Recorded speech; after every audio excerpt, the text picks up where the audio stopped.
আমার লেখা একটি কবিতা প্রকৃতি প্রেম। গভীর রাতে ভাঙা স্বপ্নে জাগরণে নীল আকাশের পাঠানো প্রেমপত্রে নিদ্রাহীন রাত। ভোরের দরজা খুলে বাধাহীন যাত্রাপথে অমোঘ টানে দুয়ারে প্রবেশ।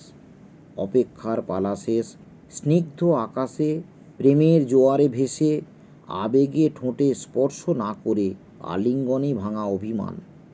বুকে টেনে নিয়ে উত্তাপে ঘ্রাণে নিমজ্জনে বিচ্ছেদের জোড়া লাগা। রূপের আছড়ে পড়া ঢেউয়ে মনের প্রশান্তিতে সুখের অনুভূতি মেখে বলতে হয় না ভালোবাসা।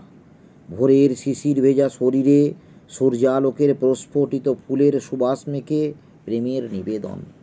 মেঠো পথে সবুজ মনে ভেসে যাওয়া মেঘেদের সাক্ষী রেখে পরম সুখের অনুভূতি, বাধাহীন স্পর্শ।